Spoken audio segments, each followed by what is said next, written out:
Um, Good morning, ladies and gentlemen, from wherever you are around the world. Welcome to another episode of Football is a Religion. If you're new, please don't forget to like, share, and subscribe, and let's grow this community together. I'm Pubesi Mphatsi Mhlaba. Welcome once again to Football is a Religion. You understand? Let's grow the community together. The best of the best footballing communities. So, without further ado, we're just gonna be discussing about all the latest of what has been going on at the AFCON, 2023, right? Although it is 2024 this year, but due to the reason why it's called AFCON 2023 is because the tournament was supposed to be held last year, but it had to be postponed due to certain issues with regards to the COVID pandemic, the changes of the CAF presidency, etc., etc. So that's why it was held this year in the Ivory Coast, which is a West African country. So right, with Group E, the opening games that did take place was Tunisia. They took on Namibia, as well as Mali. In the later game was Mali taking on South Africa, right? So we're gonna start with the Tunisia versus Namibia game, which resulted in a shock 1-0 victory for the Namibians, the Southern African country. Thanks to a goal by Orlando Pirates winger Deon Hotto. He scored a late header with only 2 minutes for overtime remaining. So basically, Namibia produced like the biggest shock so far in the AFCON, in the African Cup of Nations this year, which has been full of upsets in the Ivory Coast, by snatching a 1-0 triumph over former champions Tunisia on Tuesday, right? It was indeed like a historic victory, It was a historic first victory, in the flagship of the African tournament for the Brave Warriors, who defeated and drew with another top team, which is Cameroon, during the qualifiers for the 2024 African Cup of Nations edition. Okay, so imagine you collect 4 points of 5-time champions in qualifying. You understand? That shows you the quality that Namibia has, that Namibia is a team that can compete at the highest level. So basically, Deon Hotto headed the only goal of the opening match in Group E with only 2 minutes of regular time remaining, to raise the number of surprise results to 6 from 10 matches just only after 4 days, right?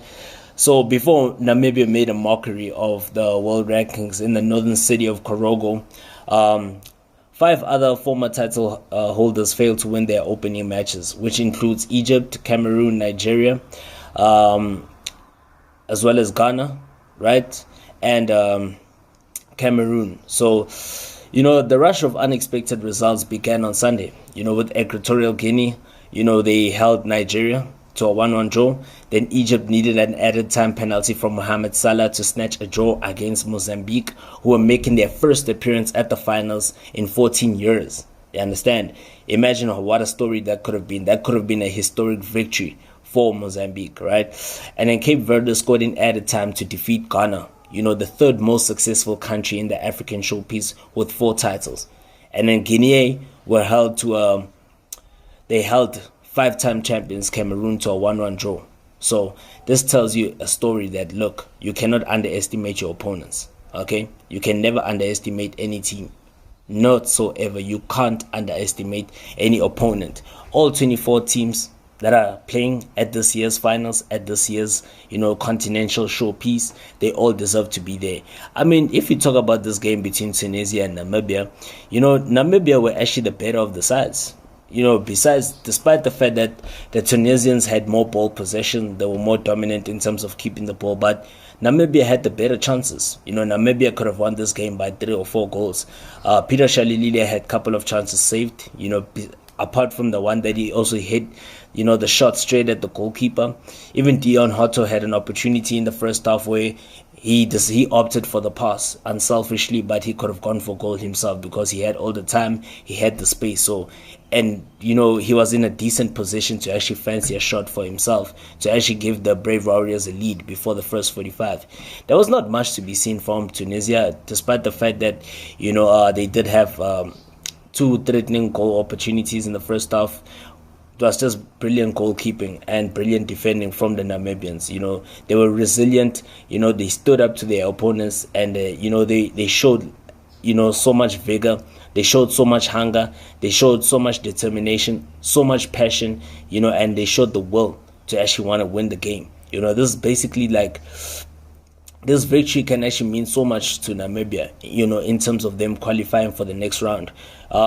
They just only need a draw in order for them to qualify for the next round. Perhaps maybe finish in second place, or even finish as one of the four, best third place teams, right, to go to that round of 16. So in the other game between Mali, and South Africa, right, Mali won the game by 2-0. It was indeed a disappointing result for Bafana, to say the least, because, they had it in their hands. In the first half, they matched the Malians. They had so many goal opportunities, right? They had a missed penalty by Pesitao, and there was a time where Pesitao, instead of him passing the ball, he opted for goal. So besides, that was selfish play. I understand it was redemption whatsoever, but you can still redeem yourself by getting an assist. You have to understand the fact that football is a team sport. It's not an individual sport. But hopefully Bafana can pick themselves up from this defeat and, just keep going, right? So how it actually happened is that, in the first half, it was a pretty even game. It was solid from both teams, despite the fact that Evidence Makgopa won a penalty for South Africa, which was blazed over the top by Pesitao. There was a lot of question marks with regards to whether the former Brighton star was the man to actually take responsibility from the spot kick, as we saw Mamelodi Sundowns midfielder Teboho Mokoena was lining up to take the spot kick, but the Al Ali man opted to take the spot kick, and he ballooned his effort over the bar, raising a lot of question marks on whether or not was he actually the right player to take the penalty or not. But irregardless, penalties are often missed. All the best players in the world have missed penalties, from Messi to Salah to Cristiano to Neymar, Ronaldinho, Kaká. Every great player has missed penalties. So it's not the end of the world, but the other opportunity that Pesitao had, forcing a save out of the goalkeeper, that was just selfish play. He should have just squared the pass to Makgopa, because Makgopa was in a much better position to actually put the ball in the back of the nets, because had Pesitao just passed the ball, it would have been a simple tap-in for the Orlando Pirates striker, Evidence Makgopa. So, what also surprised me is that both centre-backs of Mali, they got yellow cards. They were both on yellow cards, right?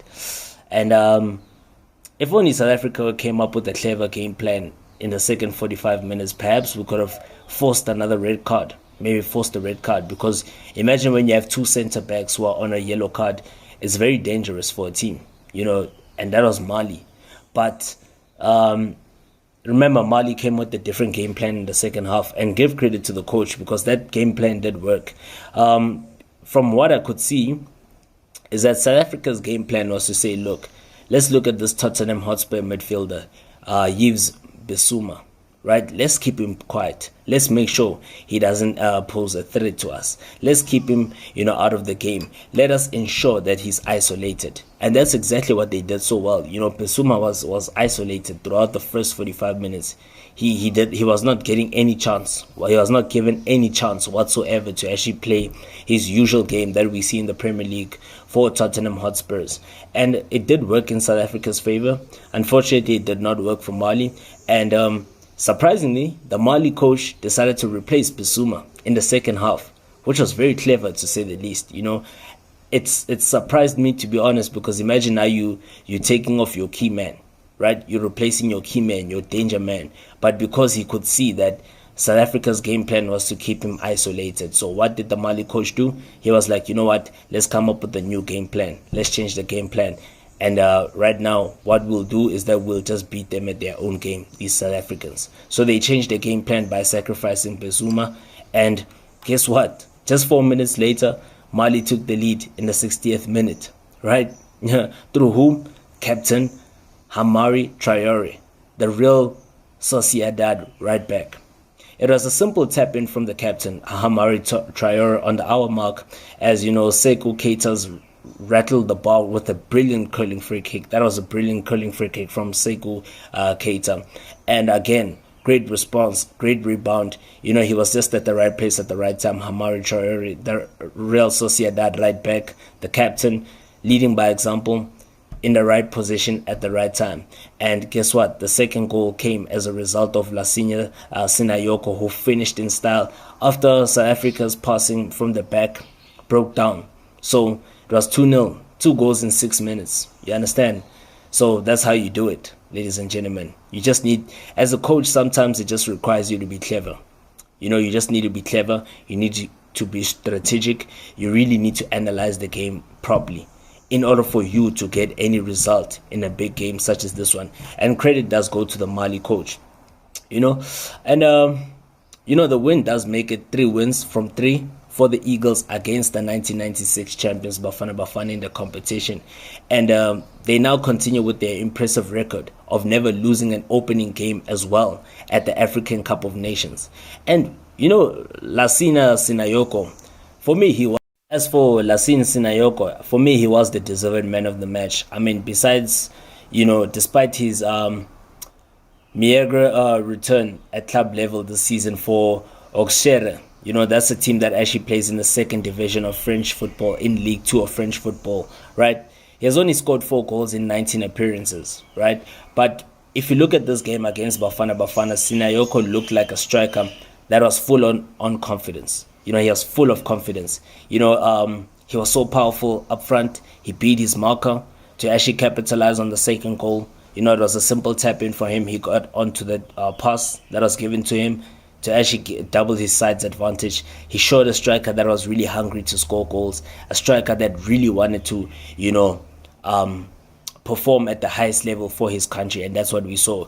Well-deserved man of the match, man, from LASSINE Sinayoko. And if Mali are to clinch their first African Cup of Nations title, right? Surprisingly, with all the stars that they have in their team, with the ability that they possess, with the threat that this Mali team possess, they've never won an AFCON. Perhaps this could be their time. This could be their year. This could be their chance with the massive support that they get. Because remember, Mali is not so far from Cote d'Ivoire. It borders Cote d'Ivoire. So, yeah. I mean, they've got the potential. They've got what it takes, and Sinayoko will really be key for them in terms of getting those crucial goals that is needed for them to actually go through to the knockout stages, or perhaps even go all the way to clinch their first African Cup of Nations title.